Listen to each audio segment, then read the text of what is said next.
Hello, you guys. Welcome to Life Discussions with Dr. Jefferson. I'm your host, Dr. DocLQJ Jefferson, and today we're going to have a pretty interesting discussion.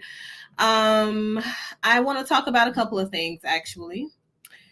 Recently, to be very specific, at the beginning of September, and I found it to be very interesting, at the highlight of the month that has been deemed Suicide Awareness Month, we were taken aback in the Black and Brown community by the death of Michael K. Williams and Fuquan Johnson. Okay, both of these individuals are Black iconic people in their different areas or avenues of life.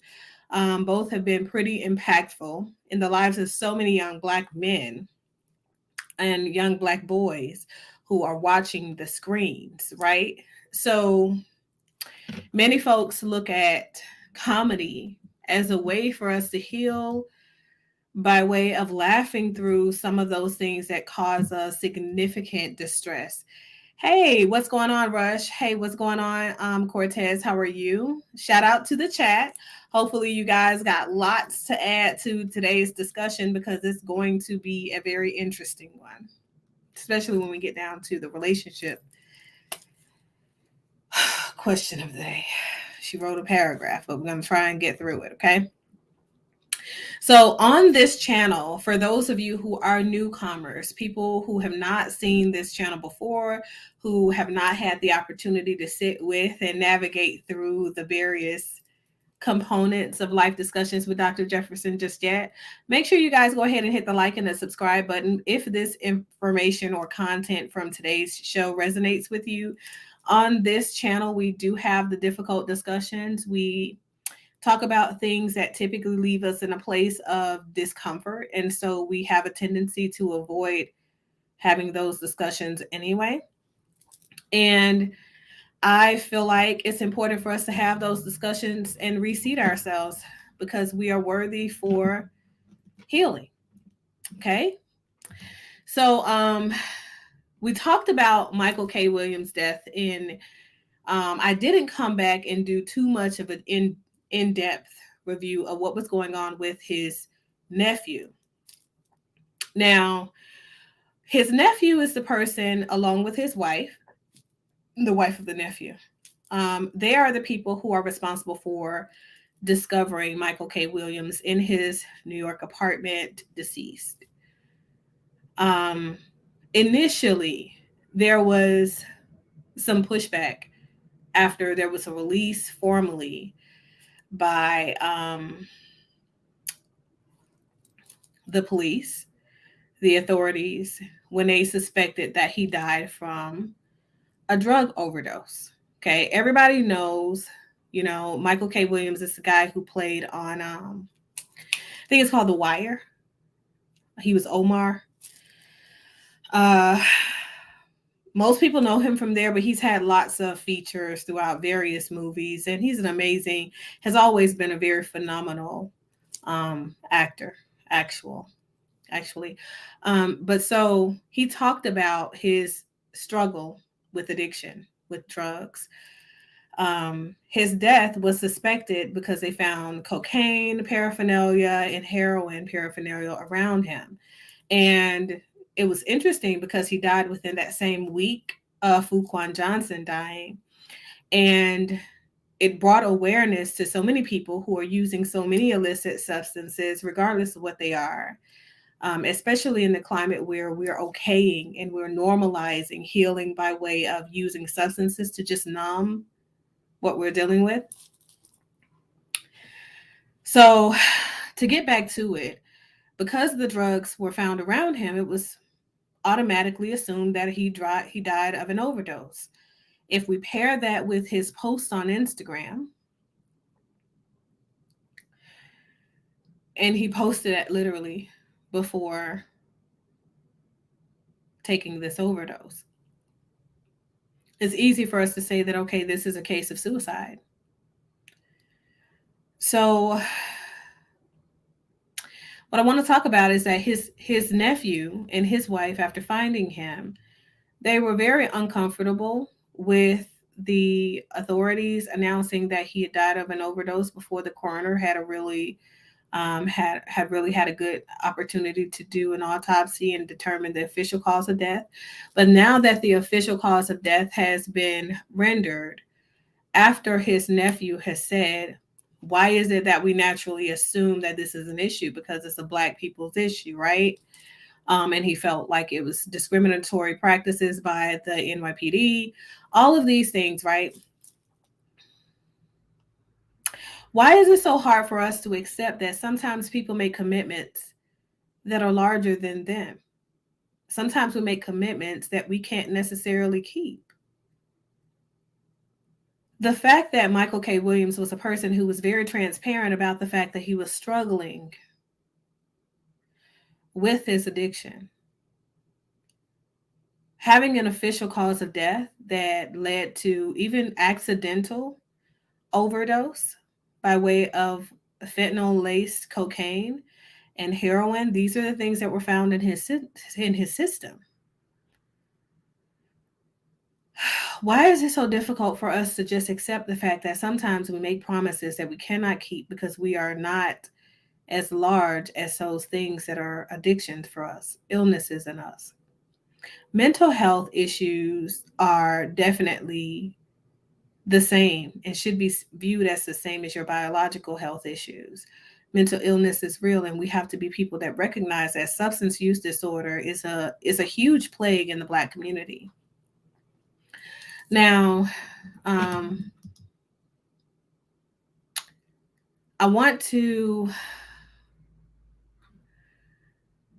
I guess, take a moment to just reflect on the way that we view substance use, right? In that culture. I want to take a moment to just sit with that. And I want to ask you guys, what are some of the things that you do to gauge, to manage your distress? Like, I know there are a large amount of people out there who use substances to numb their issues, to cope with everyday distress. You know, people smoke weed for various reasons, and they're like, well, I feel a little better when I do it, right? But my question to you is, how do you feel when you come off of that high, right? And does that resonate with you, that it really didn't cause any level of resolution for you, like longitudinally? So I want to know how you guys feel about the use of substances, whatever they are, whether it's weed, whether it's cocaine, whether it's fentanyl laced heroin or cocaine, or fentanyl laced cannabis, or whatever it is, because I know that there is an abundance of like synthetic cannabis going around, floating around. Synthetic marijuana is now the thing. I know you guys had Molly's, and that was a point of contention at some point. Of course, a lot of people still use ecstasy and Xanax, and it's a lot of stuff that's still floating through that are various norms of our society, of our culture. And I'm not asking you guys to say, hey, this is my substance of choice, right? I'm not asking you to tell on yourself. What I am asking is, are you a person who believes in using some level of substance to alleviate the everyday distresses of your life, right? And then, more importantly, after you have used that said substance, right? And the issues return in the same way that they were prior to you using these substances, like, for you, what's happening, right? I want to know what's happening for you. What does that feel like for you? Is that overall, is it overwhelming? Or is it just what happens, right? So let me go to the comments really quickly.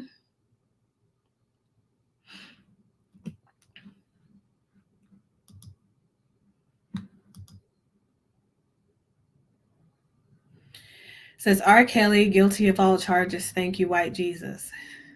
So, did I talk about the situation with R. Kelly when I reviewed the Brother Polite stuff, Michael Nowak? So, how do you guys feel about that, really? Do you feel like this is a significant win in the Black community?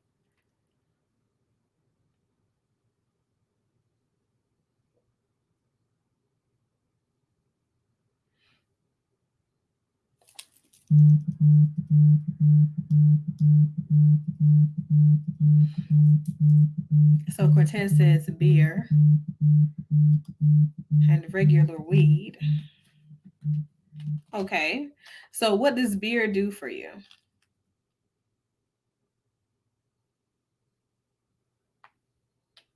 And weed. And anybody else out there who smokes weed occasionally or uses alcohol occasionally, because it's quite those are, I guess, two of the most common types of numbing mechanisms that people use.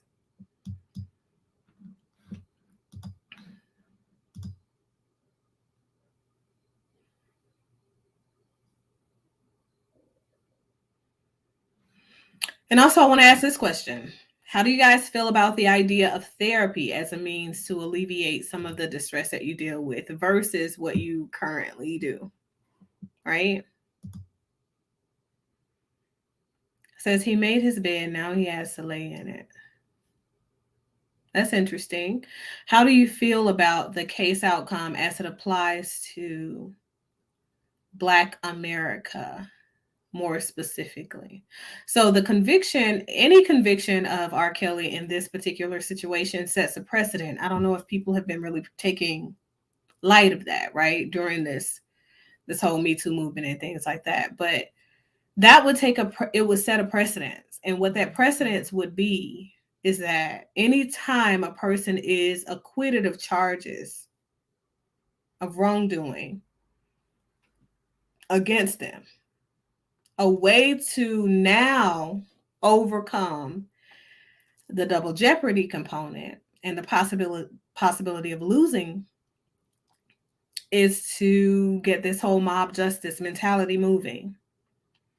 And then to go back and retry that person in the public court of opinion as a crime syndicate, because that's what they did.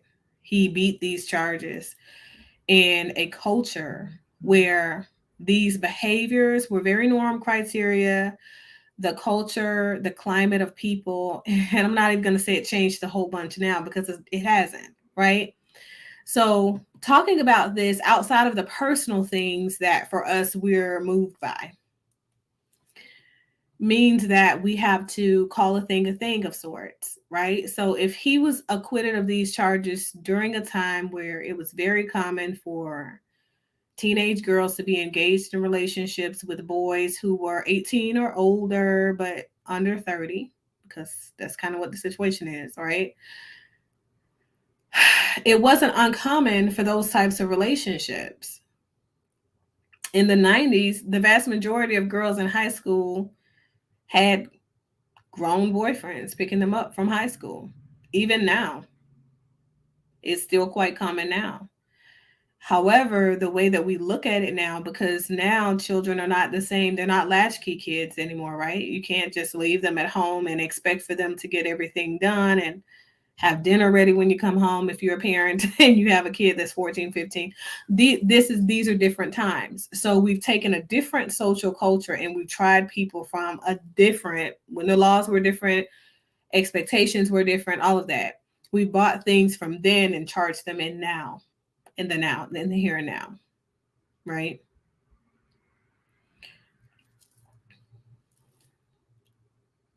This sets a precedent. I want to know how you guys feel this adds up to issues as it relates to Black and Brown community issues. And if you guys are a little bit lost, I'll bring it in a little bit for you. So we talk about the prison expansion projects and things like that, mass incarceration for drug offenses and things like that. So what this looks like is where R. Kelly was acquitted back then, we had several people incarcerated back then for very long sentences. Some of them are still incarcerated now for drug related offenses. related to cannabis that is now legal, right, in the here and now, but not then. Okay.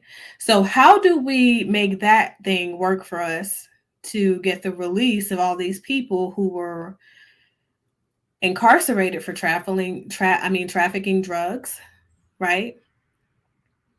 Distributing drugs to the street that are cannabis related charges, because there is an insurmountable number of people who are locked up for those things. So, how do we bring this in to where we can all benefit from it now as Black and brown people? Like, what does that mean? Okay. It says calms me, but I don't smoke weed that much. Okay, so what is your thing of choice? Do you believe in therapy? Much? I say yes, I used to get therapy regular at the VA. Okay. All right.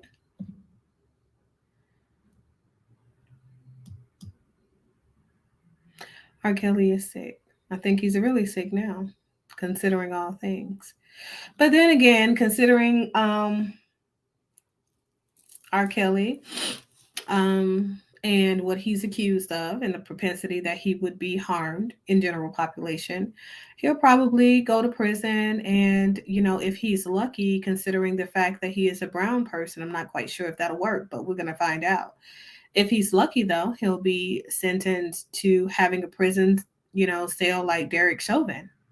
Not sure how many of you have been following that, but Derek Chauvin kind of has it made.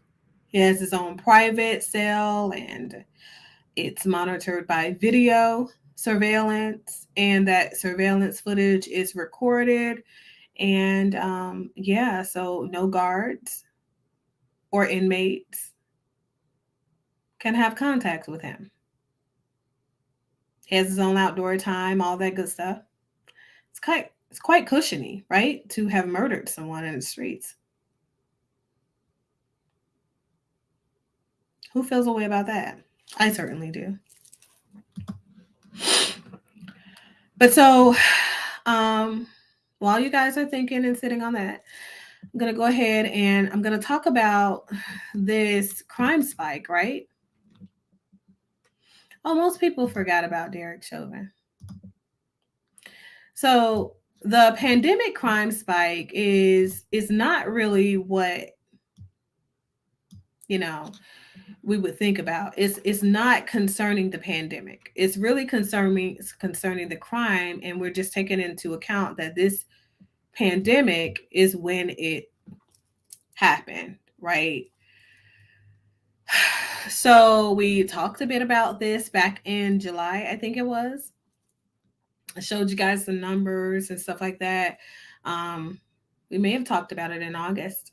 And I know that the report was released July 22nd, I believe. The official report about up to now. And that was just this year, okay? And this year's crime statistics are already off. They've already made a recording or whatever. But so let's talk about this.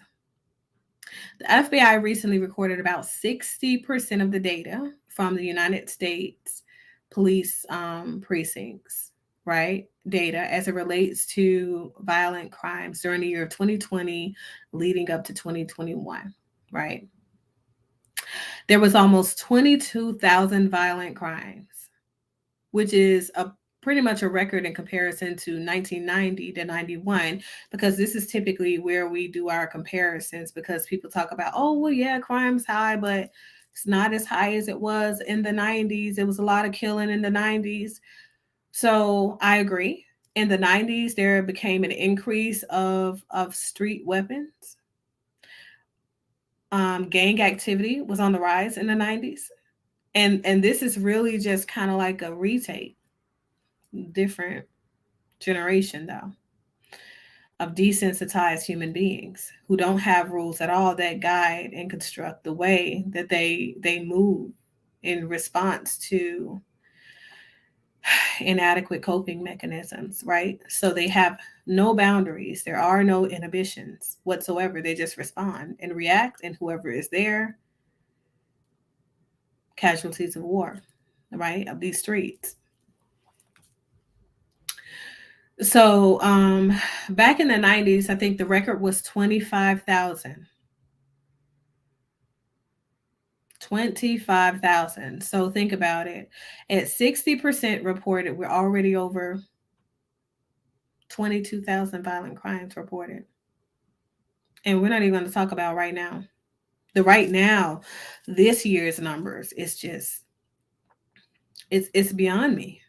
It's beyond me. You have more people killing their children, killing their loved ones, just killing lay people at random. So Cordy says, lack of income. Do you think it's lack of income now, though? I mean, I agree the pandemic has definitely caused some financial distress upon, numerous people's households and things like that. But I've looked at some of the types of crime, right? So we talk about violent crimes is very different from break-ins, carjackings, burglaries, and things like that, right? That to me would say lack of income, because then I would say, okay, people are looking for ways to increase their income index, right? But what this type of crime, we're talking about gun violence, stabbings, you know,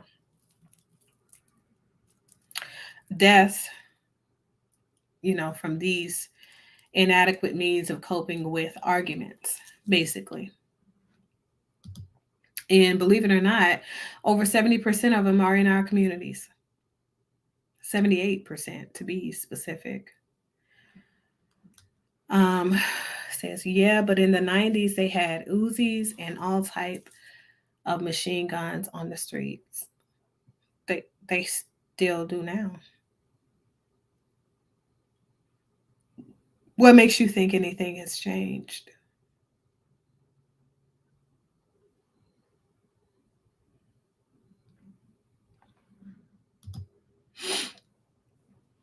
So, what else do you guys think? What are some other reasons do you think that the crime index could have spiked? When we think about the pandemic, right?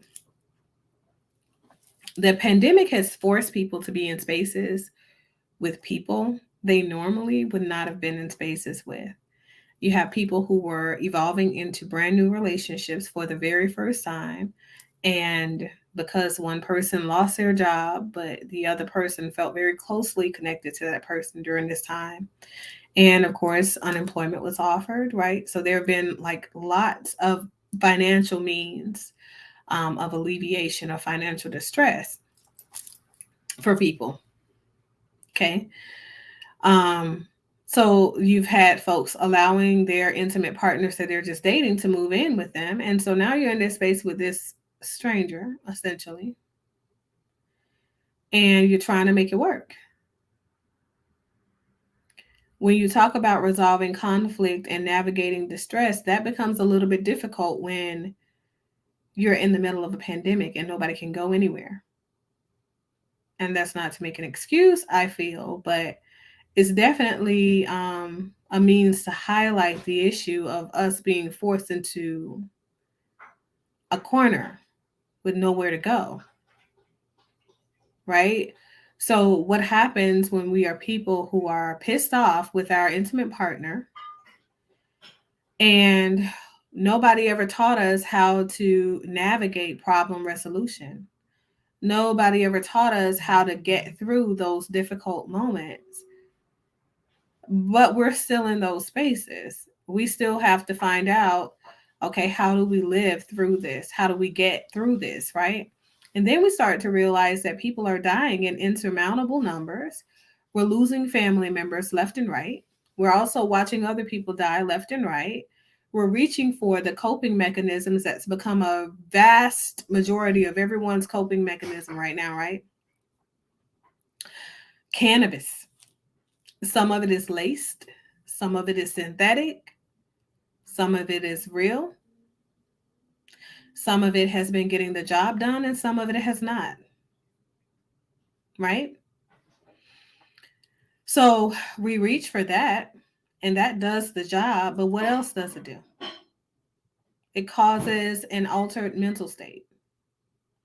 So if our mental state is altered tremendously, right? We also have to realize, sorry, you guys. Oops. We also have to realize that we don't function at full capacity anymore. And we are bothered by the slightest thing, like people getting out of the way or people not agreeing with us, or sometimes I'm even talking to other people. We get very selfish in the way that we think and we move.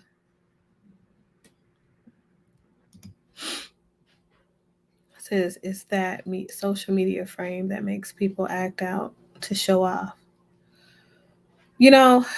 I kind of agree with that. But I also think, do you notice that the vast majority of people living right now are people who are a part of this Gen Z, Gen X generation, and that the vast majority of them are hyper exposed to the internet and social media and therefore desensitized? Do you think, like, that's the difference to me? That's what I look at, because they've been looking at social media for so long.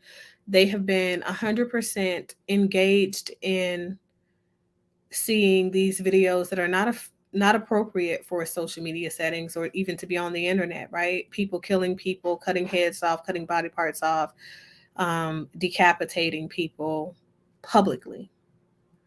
And that's kind of like a normative thing. Like, you have more young people who are exposed to murders on the internet. So when it happens in front of them,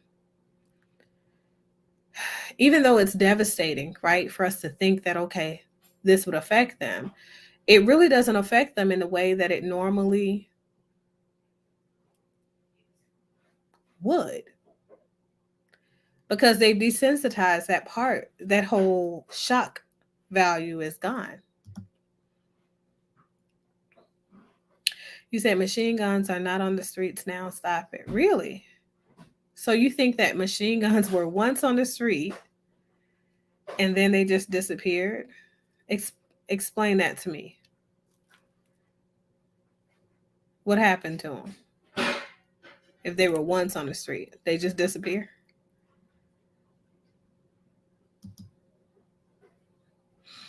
Exactly. It's very dangerous. I agree.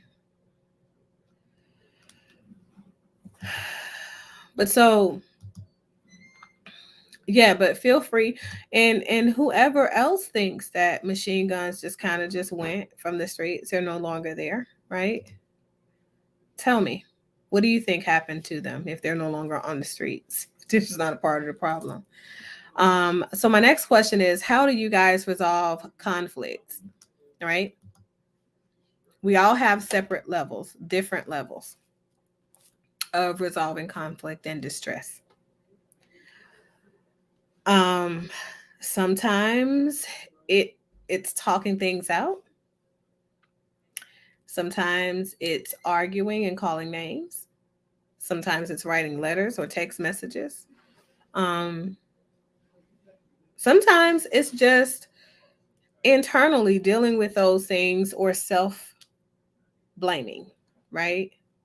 But it's the way that we deal with feeling uncomfortable in the spaces where we are sharing with our loved ones or family members, etc. So I want to know, what is your go-to for resolving conflict? Are you a talker?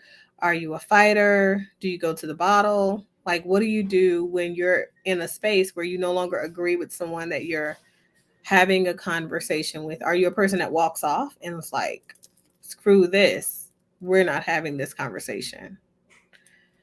Um, Let me know what your levels are. Okay, so while you guys are thinking about that, we are going to take a very, very short break here, and I will be right back. So make sure you're typing your responses. Let me know how you're resolving conflicts. What are your levels? Is it like at level 1 you're going to say something, level 2 is getting heated, so you're not saying anything, level 3 you're cursing them out because you're back at the table, level 4 you're digressing from the situation. What are your levels looking like? See you guys back in just a sec.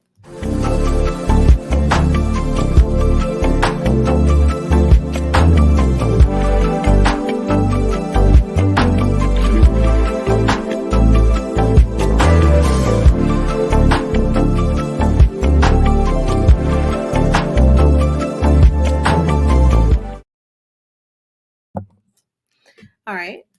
So hopefully that gave you a little bit of time to think. And hopefully that music was kind of soothing and gave you some time to de-stress too. So let's go to the comments, see what you guys got.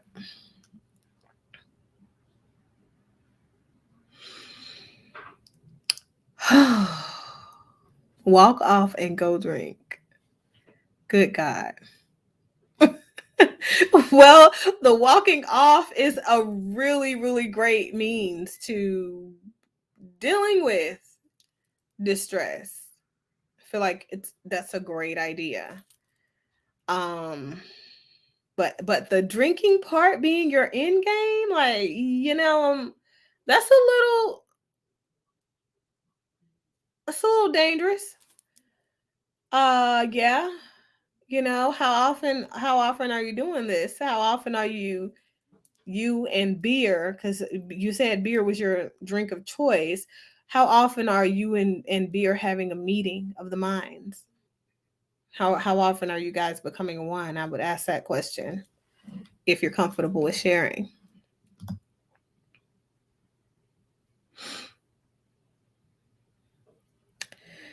I said, do they still have them? Because you said they had. Question. Oh, machine guns. I missed that comment. Since they had machine guns in the West Coast, but what? What, Cordy? Tell me. I'm curious. Do you have an answer to my question, to my very burning inquiry?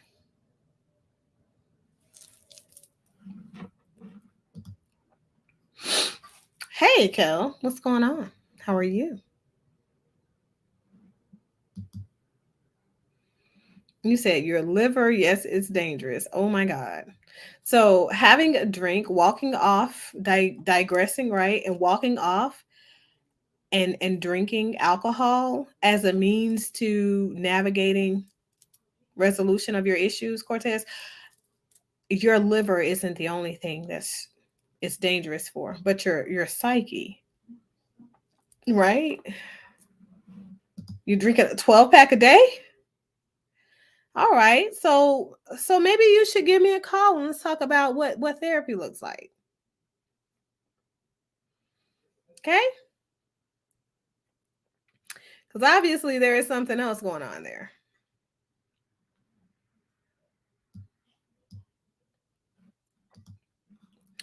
But so we are going to excuse me. We are going to get to this relationship advice because it's a lot. Oh, you said West Coast already had media.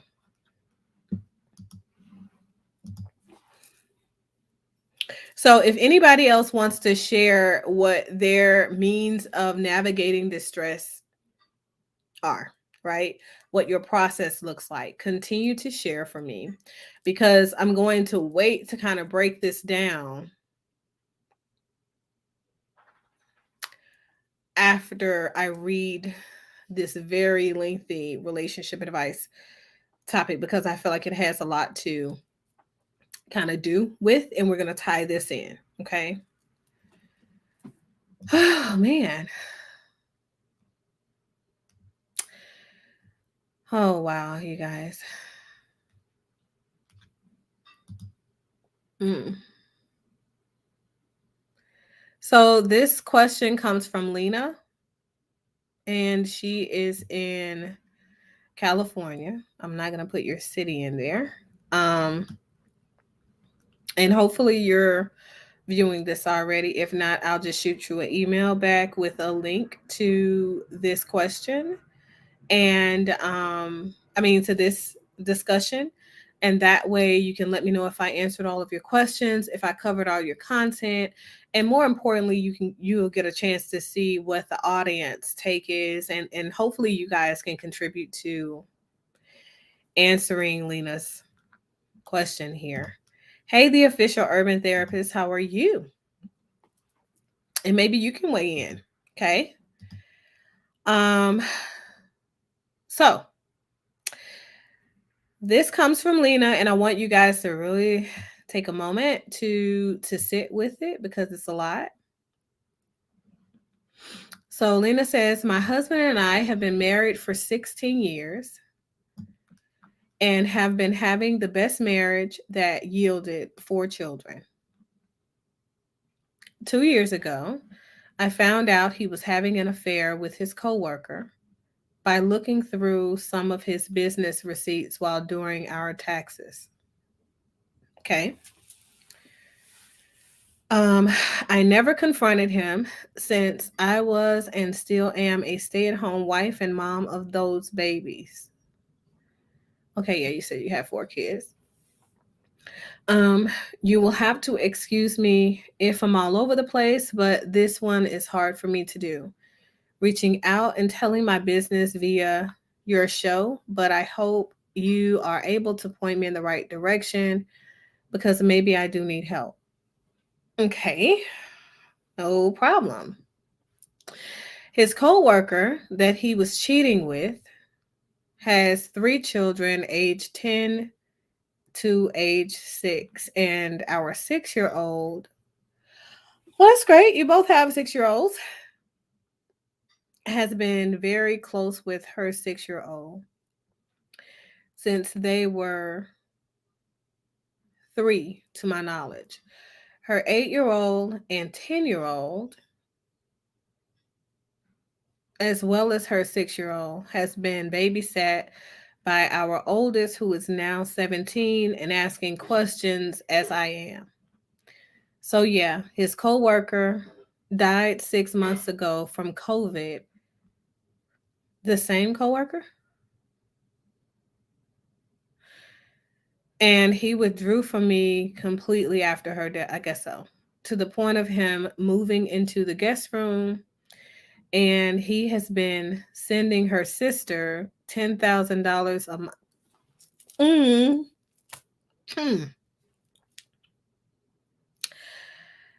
I wasn't expecting that one. Girl, we both gonna need some help. $10,000 a month from our money market account. And she has those kids in her care. Okay. Oh. Oh.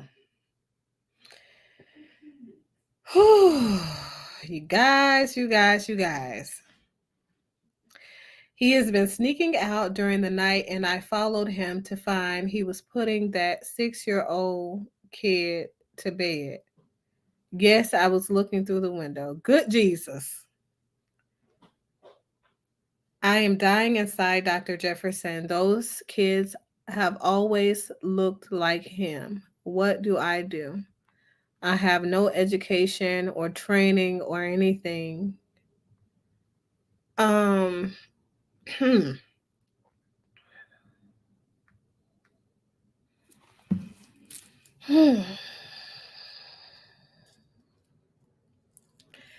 Well,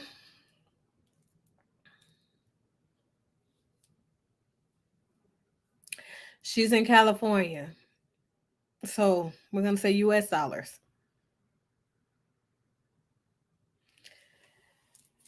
Lena, um,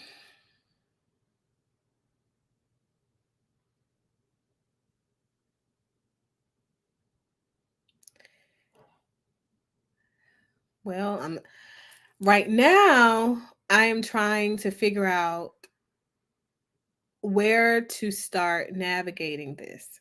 Okay.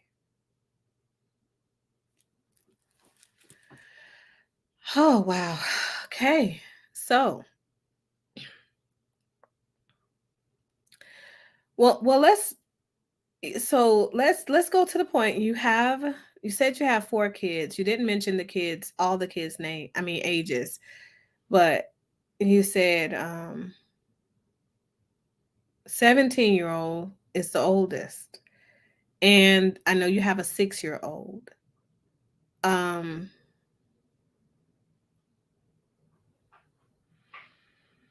hmm. So I have a couple of questions because this is like loaded. My first question is why not say anything? Why not confront him at the point where you found out? Because apparently he's been having the affair for a length of time. You say her 8-year-old. He has a 10-year-old by her? A 10, 8, and 6.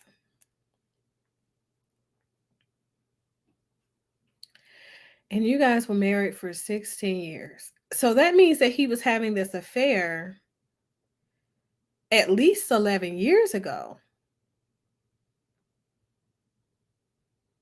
And you're just now finding out 2 years ago about an affair that he was having for that long, right? So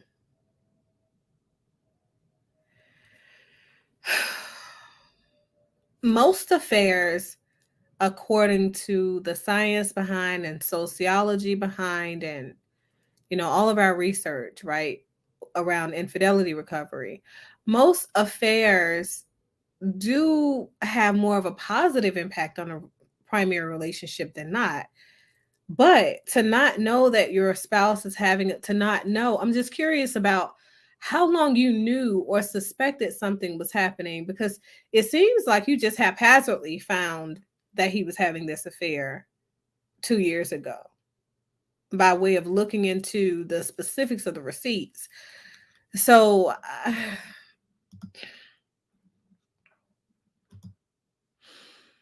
I'm just going to go to these comments here. So the official urban therapist says we can start by analyzing where the disconnection started. Right, right.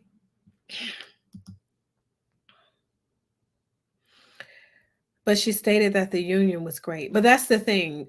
Science has told us, like all of our studies, all of our research in treating couples, especially with infidelity recovery, tell us that people have the healthiest primary relationships when affairs are taking place. Um, because affairs have kind of like a role to play in the grand scheme of things, if you will. Okay. Um, but for this affair to have been happening for at least 11 years, because if she has a 10-year-old, right? So that, you think about the time that it takes for pregnancy to complete itself. That's 11. We're talking about 11, maybe 12 years. So you have been with him and married for 16. Apparently, you've been with him for longer than the 16 because you have a 17-year-old. So let's say maybe you had this baby a year before you guys got married. So we're talking about almost a 20-year relationship where he's been emotionally invested in someone else, and potentially longer than that as far as the relationship. So I have a lot of questions around the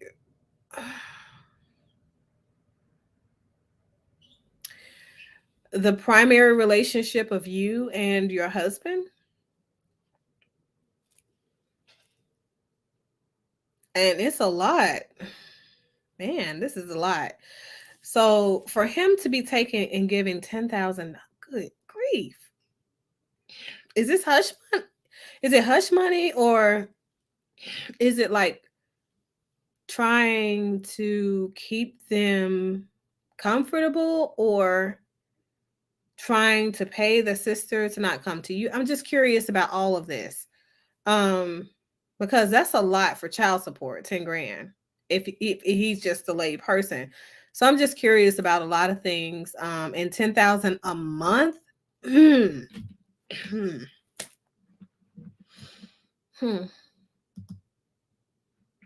That's enough to, as Kevin Samuel says, for people, that's enough for somebody to be a high value woman.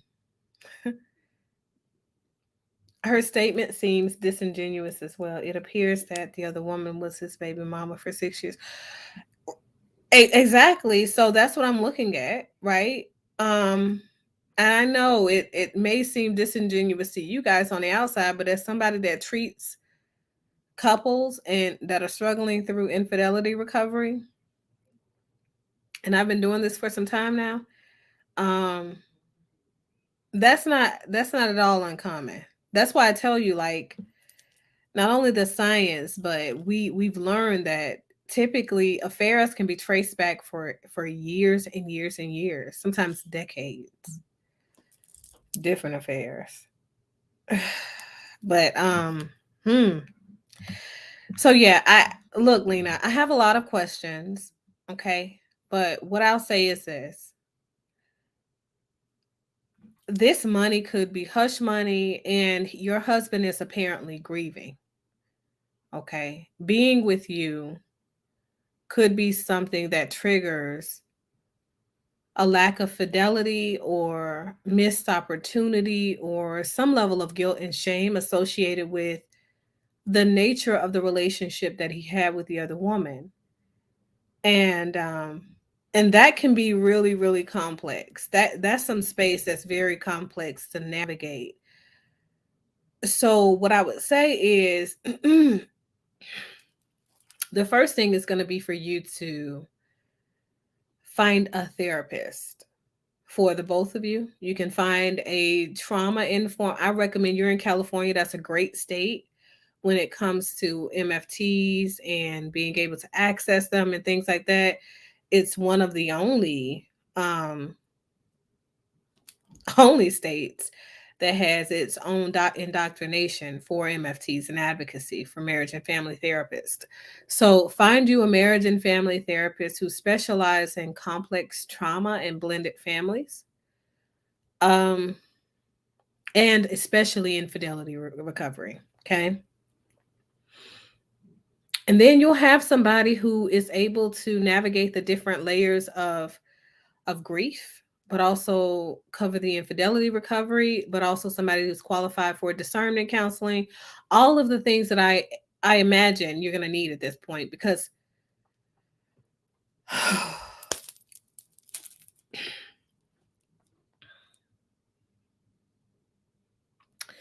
this is a lot. This is a lot for anybody. And you're going to need somebody that's going to be able to treat you guys both individually and collectively as a system. Oh man, there's just so much. And I'm curious about the ages of your children that you have together, right? Um mm. The official urban therapist says, could it be possible that he made her the new side chick and the baby mama the man? Right. Right. And Lena, just in case you're trying to clarify, that's what I was saying about the how long you guys have been together and how long he's known her thing. Because that happens more often than not too. Sometimes men are in relationships, and women, and then like they're in relationships dating multiple people, right? And then all of a sudden an engagement comes out of nowhere because people just get some interesting feelings all of a sudden, and they're like, okay, this is a great investment, emotional investment. And either somebody says yes, or somebody says, will you marry me? Because they feel like this is an opportunity that could help them reach, excuse me, their capacity.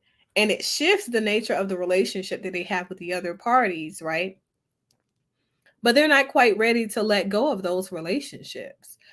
And then in that fourth space where they have to now commit themselves wholeheartedly to that new relationship, it causes some level of incongruence in them, but also they're invested in this one to reach their full capacity, right? So this thing is still going and brewing some interesting stuff. And this thing, the new thing, the marriage is definitely moving forward and it's helping, but it all is helping them become more themselves, I guess. I don't know. Good way to explain it to you, but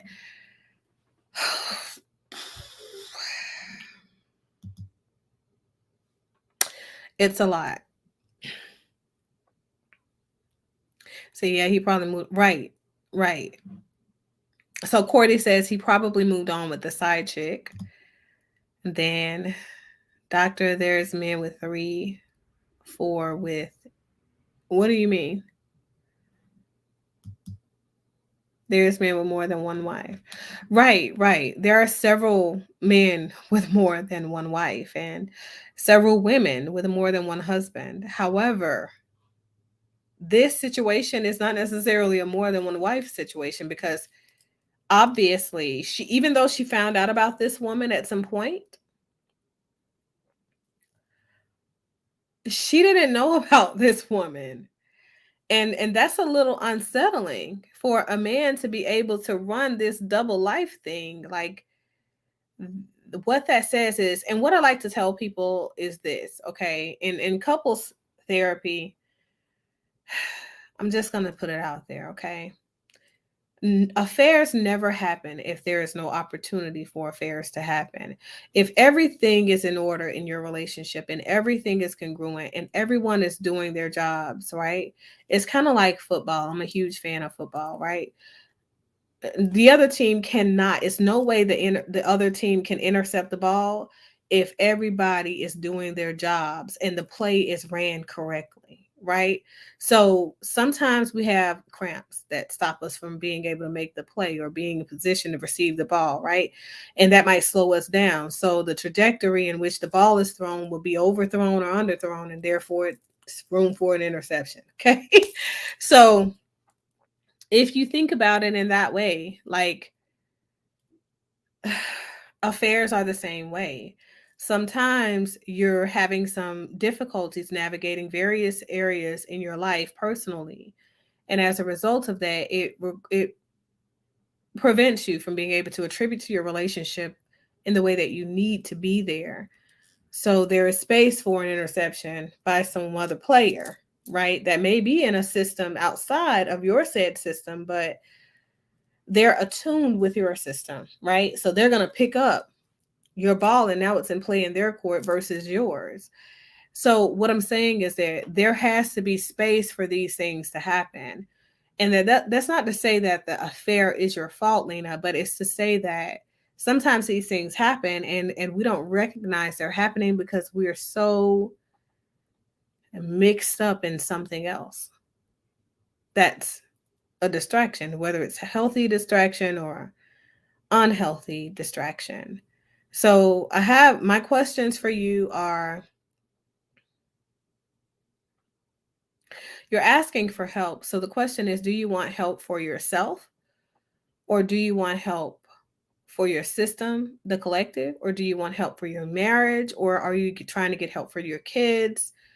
And then you like, are you ready to make a decision as to whether or not moving away from this relationship is something that you can pursue, right? Alexa, stop my timer. Sorry. But so I think that we gotta answer those questions in order for me to give you the best help. But the best help that I can give you, love, is going to be for you to vet out therapy because that's needed. Period. Period. There's no way of looking at this in any other way. So just have the conversation with him after you pick out a therapist, of course. Like, I feel like you should pick out a therapist first because you need to have something there in place for at least you if things don't go the best way. So you have something that is going to allow you to be stable, just in case his response isn't what it is that you're expecting, because he is in a volatile space. Take that in consideration as well. And I know a lot of people think like, okay, it's crazy to worry about creating space for your husband to grieve his mistress. But the realities are this, okay, in your situation, you were aware that he was having this affair 2 years ago with this woman. And that kind of aligns back to the onset of the pandemic. I don't know how much that has an impact on it or what, but you were aware and you allowed him to continue this affair, right? Before she died. And even if it's something that in the grand scheme of things you disapprove of, sometimes we got to call a thing, right? You've allowed this thing to happen. For you to have gone all Inspector Gadget and super cheaters out here and following this man around and doing all this leg work, that says that obviously you're invested in this relationship. Either you're deeply in love with him and things just got away from both of you at some point, or you're infatuated with him, which is not too much of a better position to be in. But it's still a thing. So it's enough for you to make a decision as to whether or not you want to move forward with him or without him, and to do so in a way that is still very healthy for your emotional state of being, because you still have other children to be there for. Okay. So it's just so many levels, right? Have the conversation. Have the conversation with him and then just take it from there. If you need me, feel free to reach out to me. Or, if not just me, there's tons of other clinicians available within my practice. But you definitely need some space to make a decision, a sound decision for your future. And I hope that helps. Cordy says, I had a nightmare. Excuse me, I was married to 2 women.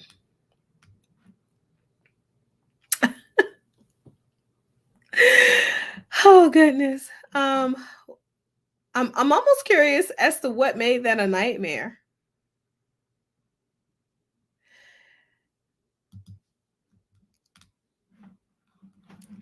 But so I'm looking forward to knowing what it is that you guys do for the resolution of your conflict with other people. How do you resolve, conflict? Like, what's your go-to? Definitely looking to navigating those answers and coming back to this discussion at a later date. Before I close out and give my final thoughts and reflection, I was requested to review the content for the doctor whose medical license was renewed in spite of her making claims about COVID-19 vaccinations and that sort of stuff. So I will say this, okay? Your medical license has nothing to do with your personal preferences. And especially in a time like this, okay, a lot of people want to get behind COVID-19 vaccinations, and you guys want to have this anti-vaxxers versus vaxxer movement and all that good stuff. As a person who is a retired epidemiologist who is now mobilized and helping with this whole pandemic distress thing, what I want to say is this: search within yourself to find radical acceptance for people living their lives in the way that they choose to, and people making the decisions to get vaccinated or to not be vaccinated. But respect those people's space and their right to their individualism. Okay. In some countries, most countries, people don't have a right to decide not to be vaccinated, because they don't have any rights at all. Really. But she is entitled to her personal perceptions and reflections as it relates to COVID-19.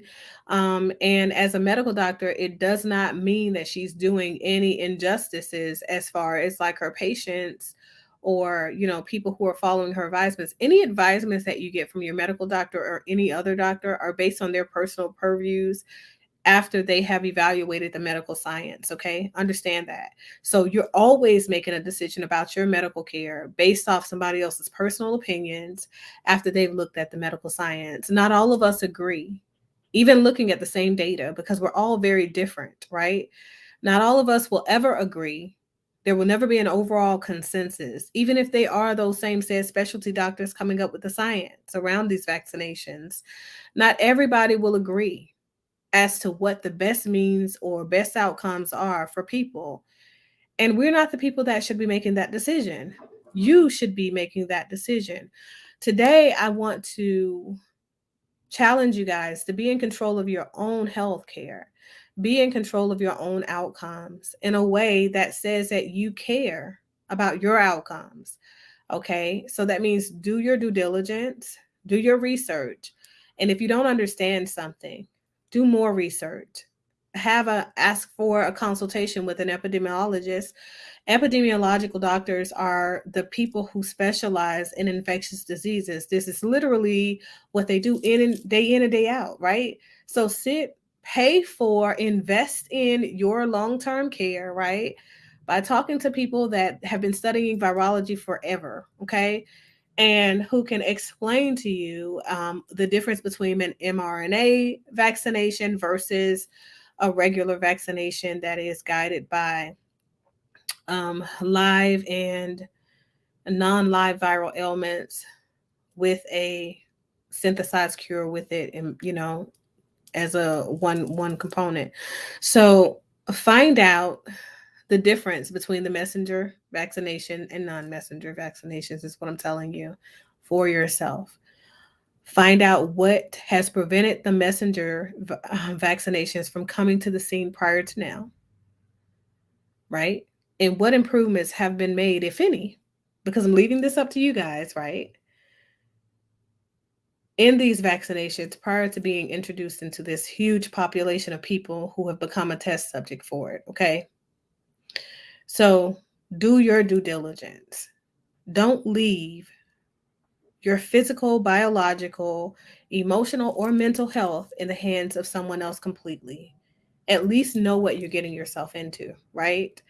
And respect another person's right to be or not be vaccinated.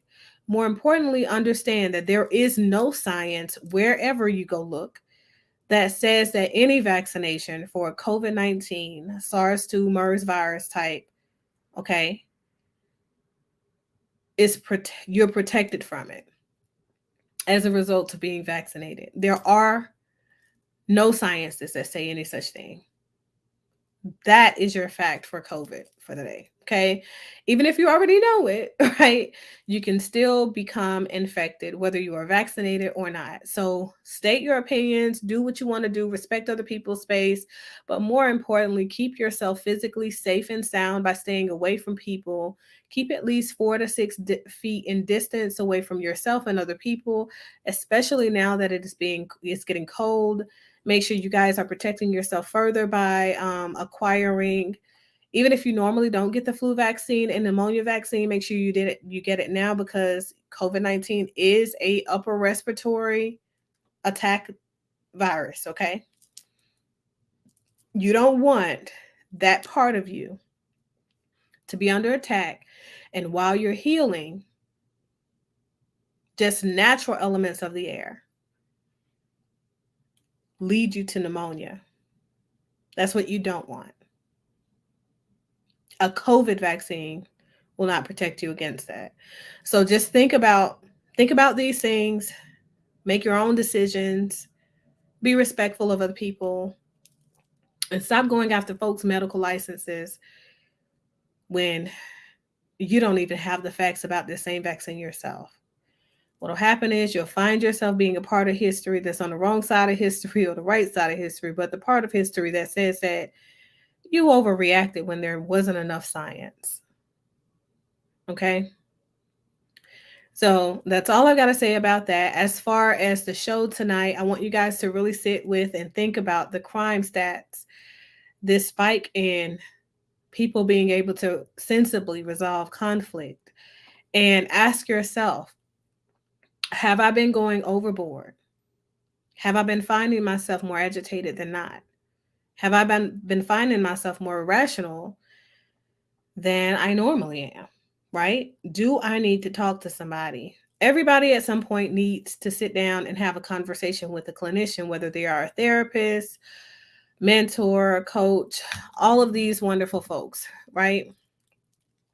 And we talked about this the last show. Find out what it is that you need. If you need a little bit more, get a little bit more. Whatever it is that you feel that you need from a professional, reach out and get that help, because we cannot be our best versions of ourselves if we continue to deny ourselves our reality. I talked about Michael K. Williams tonight, and I talked about the difficulty that his family had in accepting the fact that he died from an overdose after he made a commitment to them to not indulge in substances anymore. Sometimes things are just what they are, and we can't do anything about them. Sometimes people are just people, and they make good choices and they make bad choices, but those bad choices are made because they're in bad spaces in their life. Some of these things we can avoid, and sometimes we cannot avoid them. In the wake of National Suicide Awareness Month, please do your part. Keep yourself mentally and emotionally healthy and congruent. And don't impede on somebody else's peace out there, you guys. So I want to again say a huge shout out to the chat. You guys have been amazing. To Lena, I really hope that you get this issue resolved for yourself and your family system. My heart goes out to you. It's a lot, right? Man, it's a lot. But, I'm here if you need me. Okay? So that's all I got, you guys. I'll see you guys later. Bye.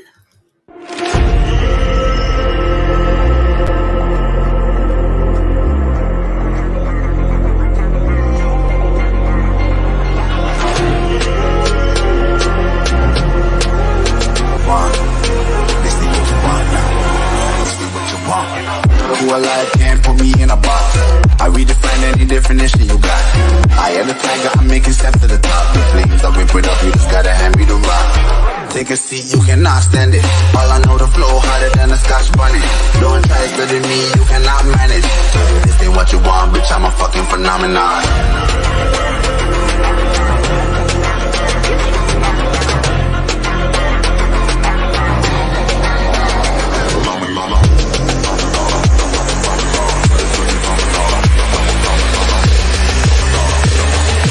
This ain't what you want, bitch, I'm a fucking phenomenon.